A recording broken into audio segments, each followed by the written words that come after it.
At Vibra Finance, we seek out the hidden gems in cryptocurrency. We will tailor your portfolio to work for you.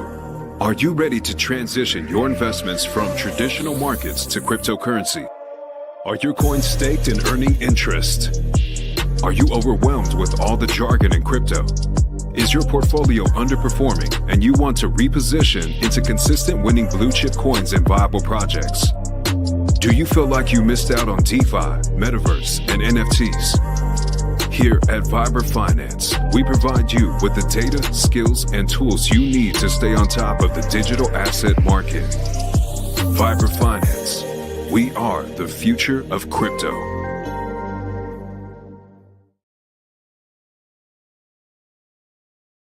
What's up, everybody? Welcome back to Vibraville. Gonna watch this Senate meeting here. Supposed to start at 2:30, but running late. You know, the Trump 10-15 minute late standard, we're gonna call it. But yeah, this is definitely gonna be important. I think this could really kick something off here in the bull run. You know, if we get some kind of news that the SEC is going to approve a bunch of ETFs at once, Solana, Dogecoin, XRP, Litecoin, Chainlink, Cardano, the floodgates open up to retail. The headlines start going crazy, and it's going to be potentially that event, that news headline, something that triggers retail to take a look at crypto, or at least not look at it like, oh, crypto is for criminals, crypto bad, which we all know it's not. Like, when it's done properly, everyone can win.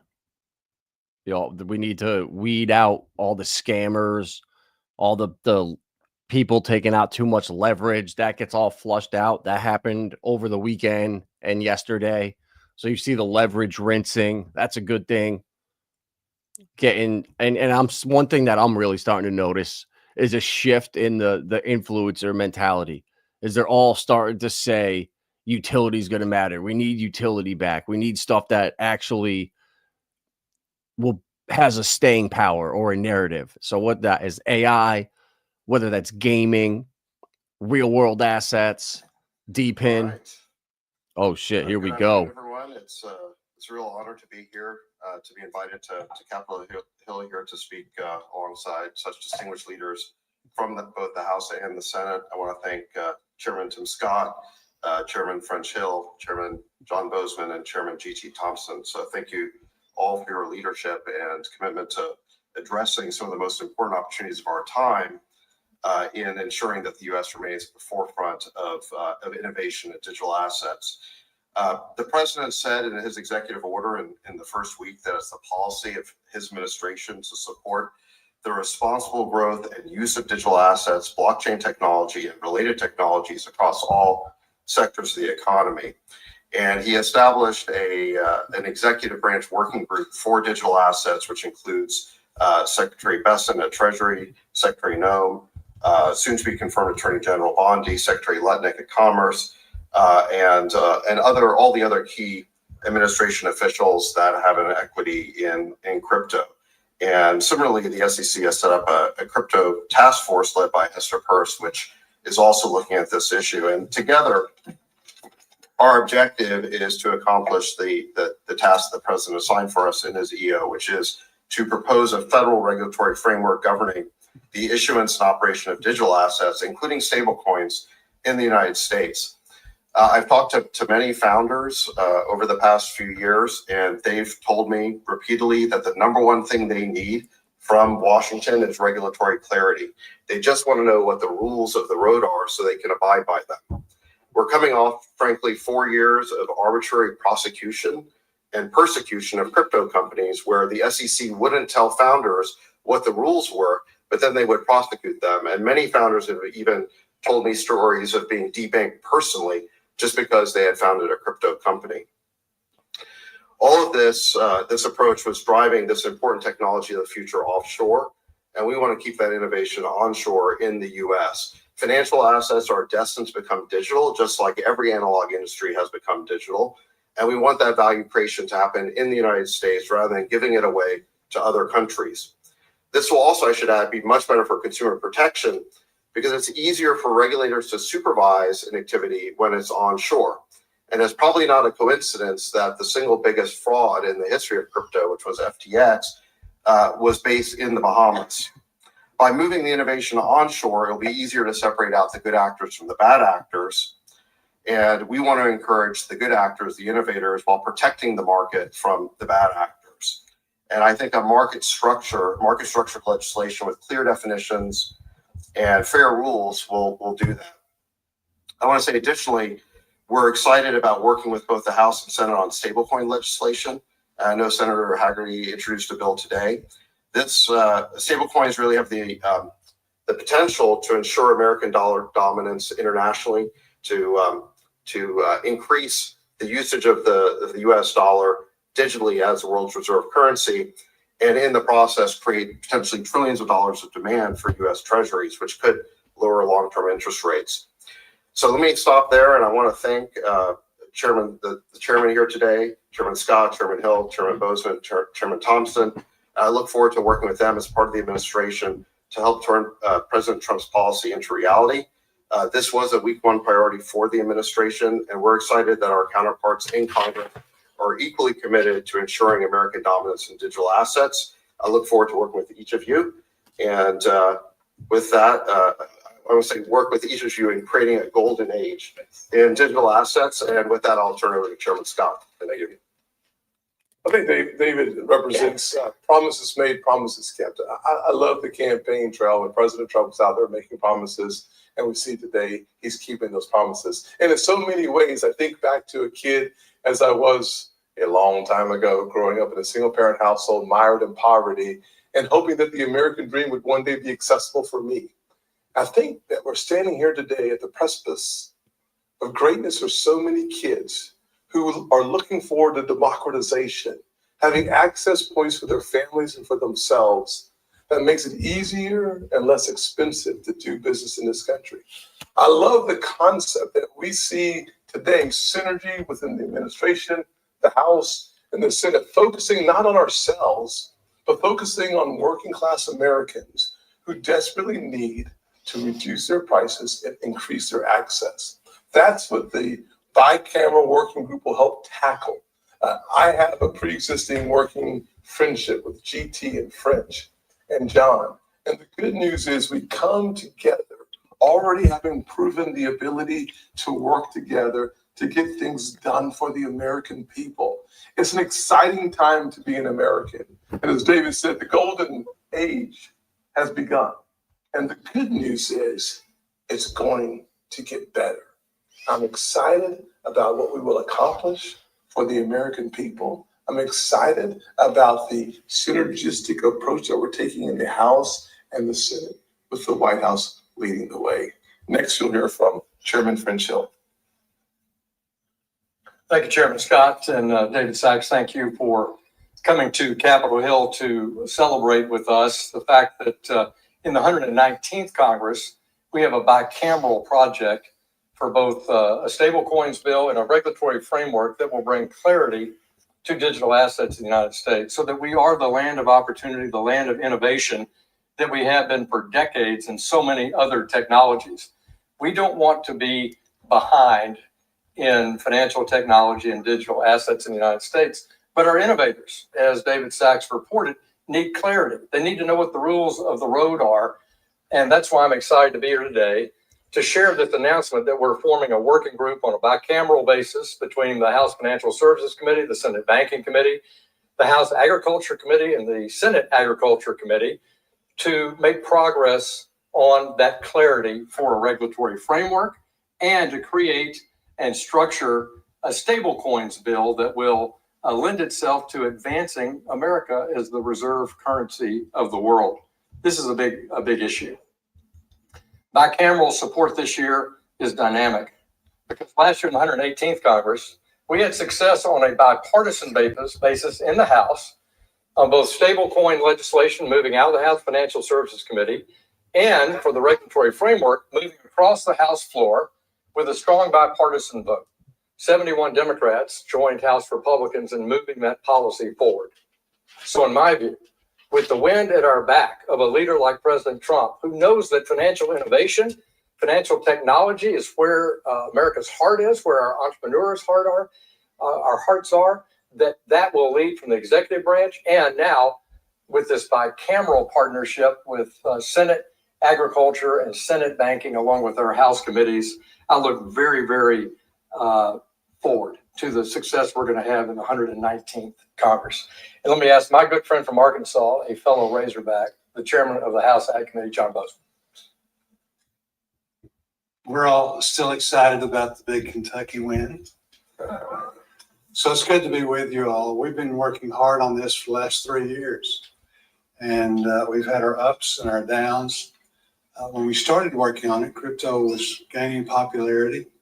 And then with Sam Bankman-Fried and other things, it seemed like perhaps it was in trouble. It's rebounded, though, and it's bigger than ever.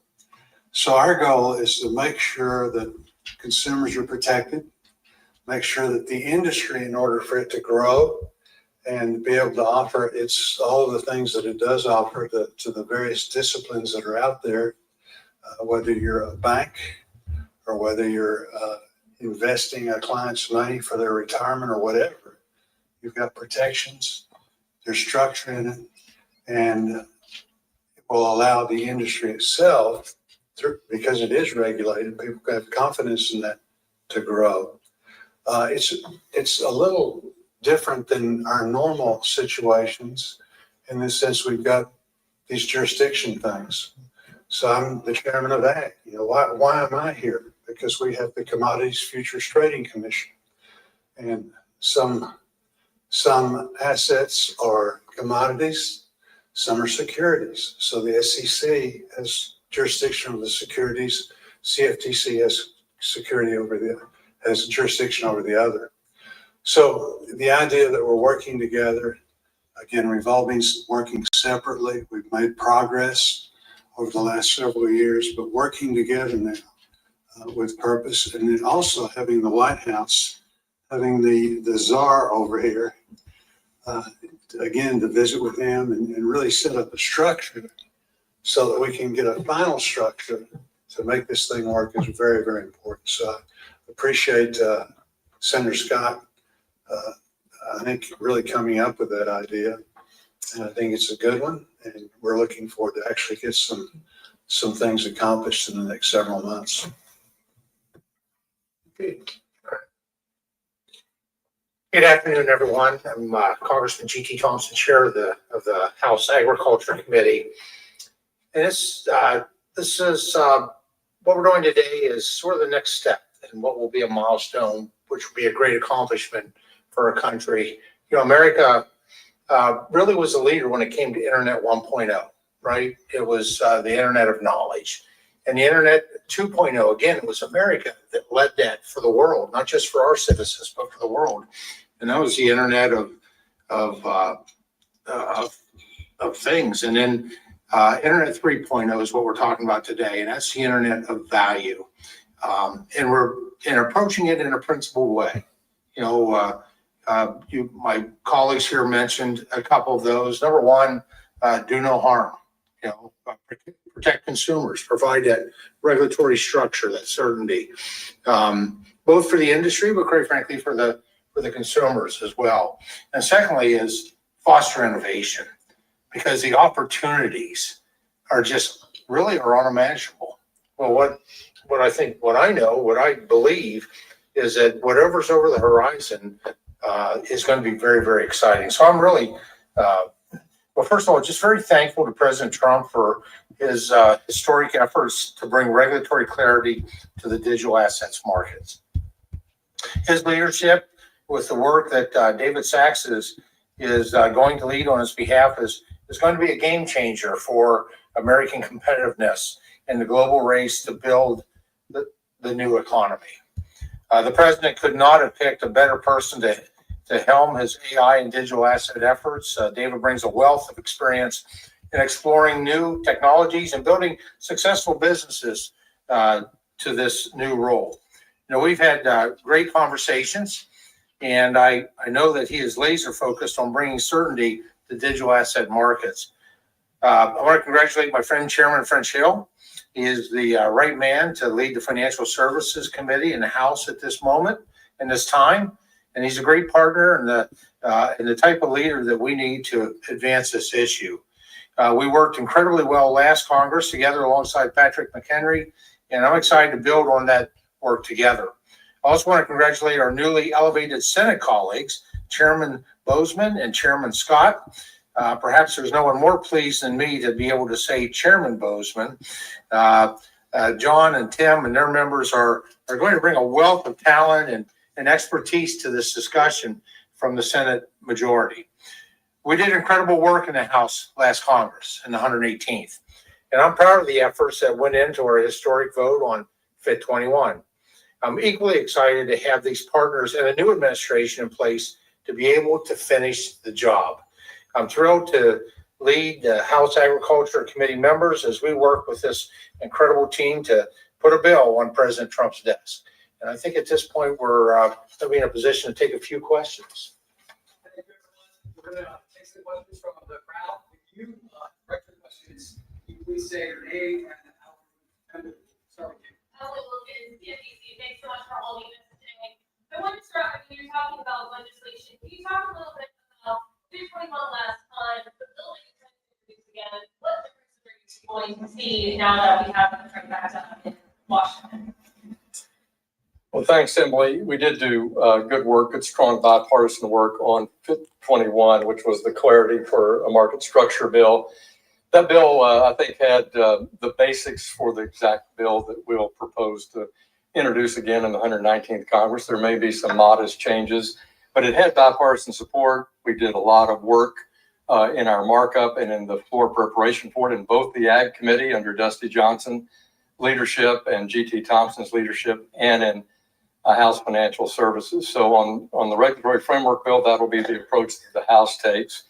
On stable coins, I think you'll see us have a bill that's very similar to the approach that's been taken in the Senate. Recently, Senator Hagerty's introduced legislation. That bill was closer to the original proposal that Patrick McHenry put in place early in the 118th Congress, and I think you'll see the House expose a draft for stable coins that would be similar to the approach taken by Senator Hagerty. But let me ask GT or to comment or Tim. So I established this year a digital asset subcommittee so that we could take a deep dive into market structure as well as stable coins. Good news is stable coins led by Bill Hagerty on the Senate side's out already today. We've seen Cynthia Lummis as a co-sponsor. Market structure is a place where you have left and right leaning in. We have members from Gillibrand and Lummis working together in the past, now working together in the future, coming to the table to create the framework for the Senate so that we can harmonize FIT 21, the parts that we see as a path forward to a signature into law. So the good news is, from my perspective, having the digital asset subcommittee really working on the market structure at the same time, simultaneously having Bill Hagerty lead the conversation on stable coins, having that bill out for us to take a look at. And there will be an amendment process, will be part of that for us. And then hopefully very quickly, we'll see the House, they're working on it as well. So we'll have a legislation that's able to go to the president's desk. Let me just say, I'm very proud of the work that we did in 118th with FIT 21. And that was done in, you heard others talk about, we had Republicans and Democrats, certainly in committee and on the House floor, a significant vote that we achieved. But I like to say we achieved that in a tripartisan way. We worked in bringing the industry, bringing key stakeholders to the table. And so I look forward to, quite frankly, on working with my colleagues here and President Trump to continue that process of refining what we do, whether it's market structures and the other aspects of this bill. Freddie Peterson, Committee on News. I want to ask, you all are thinking about making changes to banking money laundering law as part of this push, given the concern for anything this occurred beyond and the broader concerns about Yeah. We're certainly open for discussion. One of the things that the subcommittee will take a look at is the whole playing field. I mean, at the end of the day, to get all of our members on board, we're going to have to be open to comments and thoughts on the issue.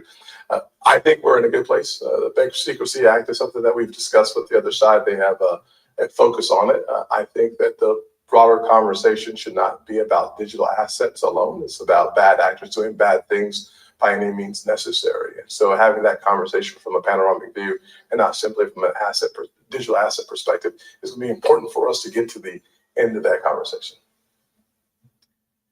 I would add, having been the subcommittee chair in the last Congress, and Brian Stiles is going to have that mission this time. He'll do an excellent job, I think, on the market structure bill and the stablecoin bill as it relates to the security aspects of it.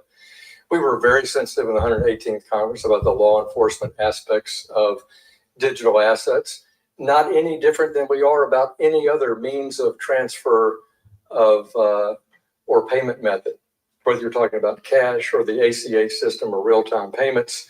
This is an important point. I agree with Senator Scott completely. We'll listen to our members.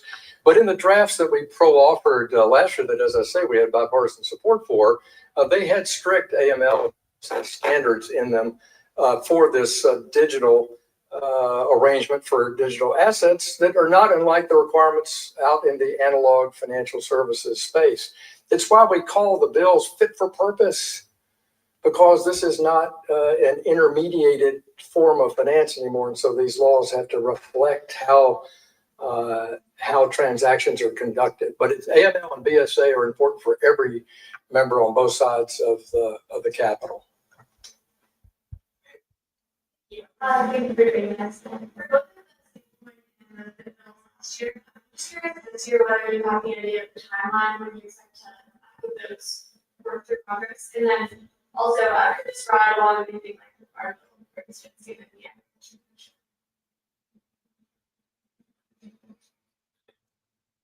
Well, we have to work on getting the farm bill, and we're going to do that.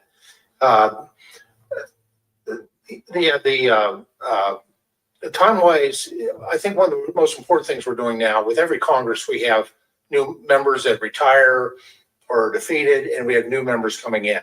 So we're starting that now and have started member education. And quite honestly, crypto is not the easiest thing to wrap your mind around. Not everyone comes into Congress with a good, full understanding or thorough knowledge. And so member education is what our first goal is here. And then how it times up, it is, I think we've shown the ability to be able to move a market structures bill, FIT 21 as a whole, out of the House in the past. I think we're probably in a really good position to, when we conclude our work and preparation this time around, to be able to do that. So I don't see this being attached to a farm bill. Thank you. Hang on one second. I would say, if I was thinking about this a little bit, I think what we have is an opportunity to get things done. My theory is the first 100 days of a new administration is important. On the Senate side, my goal is to be as aggressive as possible to achieve an objective of having bills through the Senate in 100 days. Just to go back to Emily's question on this and combine it with timing, Maeve, is here's the way to think about it. We did a lot of work in the 118th Congress in the House. So we're prepared to move forward in the House Financial Services Committee, and I won't speak for Chairman Thompson, by introducing legislation or having discussion drafts for our legislation, attaching those to a set of committee hearings. But it's exactly as GT points out. We have new members. We've got to do new member education. And so we have to level set here.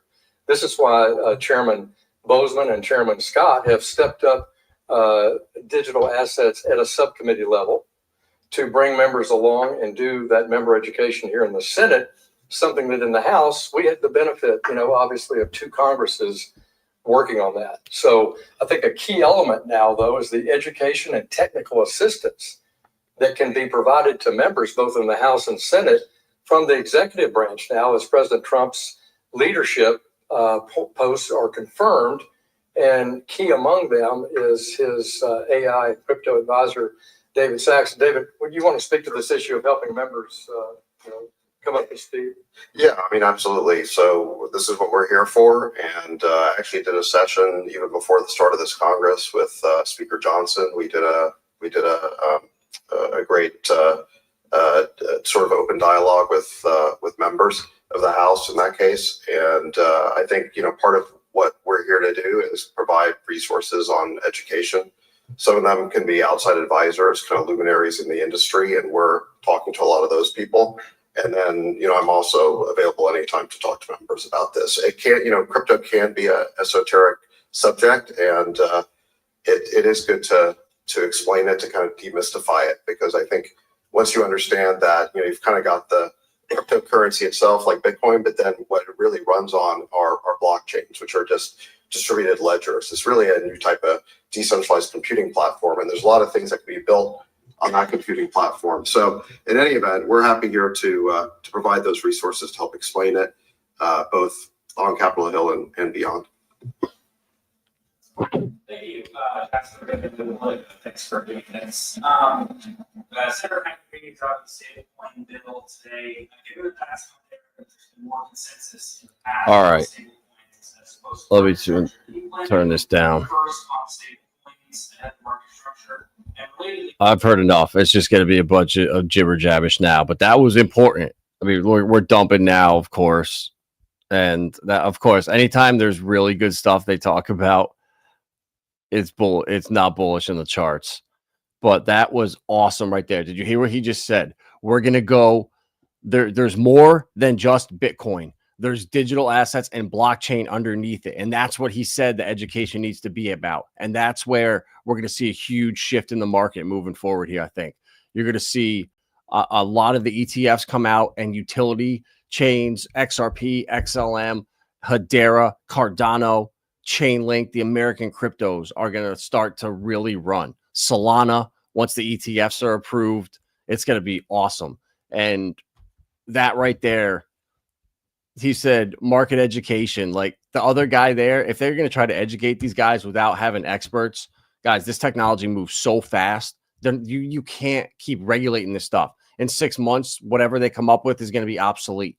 He was talking about the internet 1.0 was knowledge. The internet 2.0 was things. And the internet 3.0 is value. That guy didn't, what is he talking about? They're working on the internet of things right now, IoT.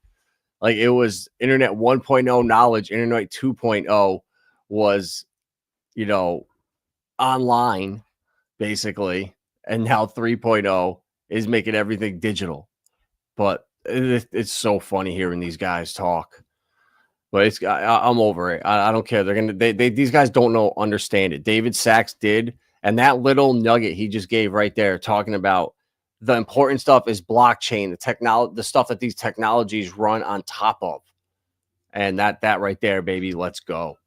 They're talking about the golden age and how stable coins, that's the most important thing. That's going to bring a lot of liquidity. That Fit 21 bill was ready to go. I think it was Warren Davidson was the senator's name. I watched an interview with him on Paul Barron's network last year, and he was talking about how they had the Fit 21 bill ready to go. It was perfect. It laid out how all these DeFi companies or projects could come and register and be good to go. You follow these steps right here and you're decentralized cryptocurrency. No one bothers you.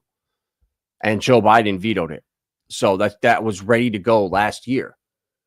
And Joe Biden obviously is walking around shitting his pants. So he doesn't understand what's going on. It's other entities behind the scenes controlling it. And I think we're going to see a huge shift in the market. The demand for dollars, stablecoin, I didn't realize also a demand for treasuries, which the stable coins are going to eat up, is going to lower interest rates. So that's like now the self-fulfilling prophecy to get rates down is stable coins start eating up all the demand for treasuries, and the more demand for stable coins as they pump liquidity into ETFs and on the XRP ledger, when all the banks issue their own stable coins, like that's coming next, right? Is we're getting banks to issue their own stable coins. Google, is going to have their own stable coin. Facebook's going to have their own, Meta's going to have a stable coin. Tesla's going to have a stable coin. That's where we're going. And then all those stable coins out there need to settle on one place, and that's going to be the XRP ledger. All the institutions already have their validators set up, and that's where this is all going once the legislation is there. A lot of them use R3 Corda right now to settle, and once there's enough liquidity and volume, it's moving to the XRP ledger. So all of this has been set in plan, and all of, on the back end has been built over the last 12 years. And we're finally at that point where it's going to be unleashed, and people are not going to know what the hell happened this year. And I've been telling you guys since 2021, when I started streaming about XRP, Sologenics, and Corium, how they were building out. Well, Sologenics, not anymore. They're not doing this stock tokenization. They're going to be working with the companies that do. So they're going to kind of be involved because it should be on their exchange, but we'll see. You know, that's why it's all speculation crypto. But Corium is building out blockchains for enterprises that are interoperable with the XRP ledger, so they can do whatever they want and then settle on the mainnet. And that's where this stuff's all going. And a lot of the Web3 applications and projects being built are going to be using Hedera because they have fixed fees on the network. You know, a business says, all right, if I do X, Y, and Z, I know what my costs are going to be. It's this certain amount of Hedera. The USD might change, but the amount of Hedera stays the same. And that's huge for certain businesses and applications. So I've been studying this shit for years now, figuring out, okay, in 3 years, what are these guys going to be using? Where are the banks going to be using? What is the public? What's it going to look like? How are we going to be paying for stuff? And now it's going to be all these different people have their stable coins out there. And say Amazon has their stable coins. So if you hold Amazon stable coins with them on their website, or whoever they're using for custody, whatever DApp, they're probably going to integrate it to the app. You know, your stable coins will make 6% a year and get you 10% off every single purchase. So now people will go and take their crypto, swap it, you know, on wherever in their wallets instantly from Ethereum, Bitcoin, whatever, to Amazon stablecoin. That'll go to over there where it'll earn interest and they can pay for stuff. And every business and stuff is going to start incorporating that. So we need to front run where this is going, not be caught up on meme coins or caught up what the mainstream is talking about. That's already done. What they're talking about, they want exit liquidity. All right, we need to go and watch the money on chain. Where is that going? What are they building? What rails? And that's why I keep hammering home XRP, XLM, HBAR. And then you want DeFi because people don't like that. That's all that stuff is centralized. But that's fine. The world needs it. The opposite to that is Pulse Chain, Titan X, you know, stuff that you use, Uniswap, using stuff in your own wallet. That's the perfect way to balance your portfolio. Something that's good for the mainstream stuff that's going to be used, that all the banks are holding. You don't want to, in 5 to 10 years, when you look back, is anyone going to remember SPX 1000 or Fartcoin or Popcat or Lido DAO or any of these shit projects? No, you have the chance right now to own the shit that all the banks are holding and they're going to use. XRP will be redesignated to a tier 1 asset. All of the banks, it will be collateral, as good as cash. You'll be able to go there to any bank with your XRP, get a loan on it anytime. You'll be able to loan it out to anybody through smart contracts. Once you buy the right coins and cryptos, you don't ever have to sell them. If you can zoom out and look at crypto in a 5-year time frame and say, right now, I have the opportunity to buy coins that are going to be worth so much, I can just live off of them. You win that way. There's nothing else you have to do. It's sitting right there in front of you. You just got to take it and stop listening to stupid people that haven't spent every day here thinking and second guessing myself. All right, so if they're not using XRP, what are they going to use? Oh, Overledger, Corda, Onyx, Providence, they're all private blockchains. But what did the CEO of Stellar, the CEO of Franklin Templeton, what do they all say? That is not the future. The future is in open source public blockchains. And that's where everything is going. The XRP ledger will be the super DEX with the most liquidity, the best rates, and the least amount of slippage. Straight out of David Schwartz's mouth. But people don't listen. They want the instant gratification. That's not how this shit works. You can get lucky and make a lot, yeah, but that's not how wealth is made. You got to find something early, believe in it, and go against the herd. So I'm telling you right now, you got the opportunity to change your life, your entire family's life, and it's sitting right in front of you. So whether you buy the right stuff now or go into shit coins, you're going to look back and think, damn, I did this right, or I shoulda, coulda, woulda. And I know what I'm doing. I've spent every day since 2019 figuring out how this shit's going to work, because I'm banking on this. I'm more than all into crypto. And you guys all know the coins I'm in. Nothing changes. It's the same thing over and over. And the time is going to run out. Bitcoin is going to no longer be number one. And then what happens? What happens when we look up at that shiny Bitcoin, that store of value that does nothing? That ordinals clogged up the network. Jack Levin broke it with ordinals. Doesn't work. So when XRP passes it, or any other AI coin passes it, and it's number two, now what? Oh, God, it's now digital silver. Oh, shit, now it's digital bronze. Now Bitcoin is nothing without utility. When these other networks, look at Karate Combat. Look how much that's thriving. There's so many good projects out there that people are just sleeping on because they can't come out and release what they have. Legislation's not there. It's the gray area. They're not going to do that. These companies are safe. They can just sit back and wait. Let time come to them. And that's the same thing you should be doing. Getting in the right cryptos, buying them now, and DCAing in, and then using time to your advantage. There's so many opportunities to buy these cryptos on Pulse Chain, on Titan X, that earn you yield, that pay you back stuff. You can get in early, sit back, have them pay you, put your money to work. Become your own bank. That's where this is all going. Don't get stuck on this meme coins and the nonsense that's here. That stuff is a trap to catch retail and steal their money.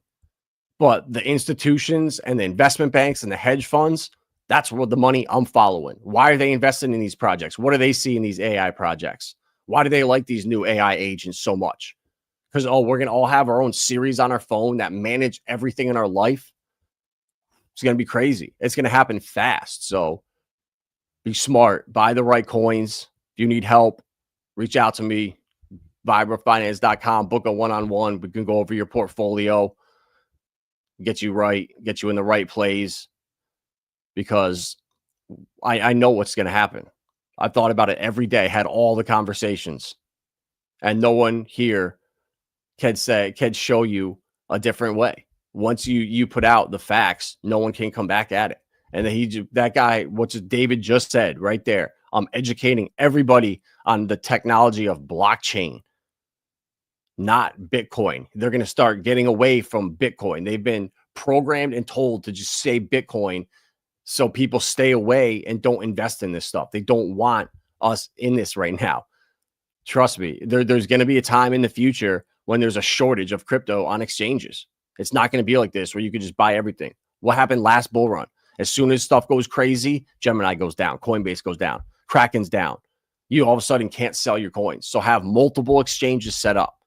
Small ones that no one knows about, like Trade Ogre, these little ones that have worked and have not had a problem, because there's going to come a time when your coin pops and you try to go to sell it and all the exchanges are down. So you've got to start using DeFi, figuring out ways. All right, if that's down, can I sell my Bitcoin on Cash App? Can I sell it on PayPal? Big Venmo. There's multiple new ways opening up, and it's going to get easier, but be prepared. Get ready for this stuff. Don't get caught up scrambling around when, oh God, I need this money, and they told me it's a week now. I got to send in my license and a selfie, and now they want me to send in. I'm not gonna say it, but you know where I'm going. So smash that like button. Catch you on the next one.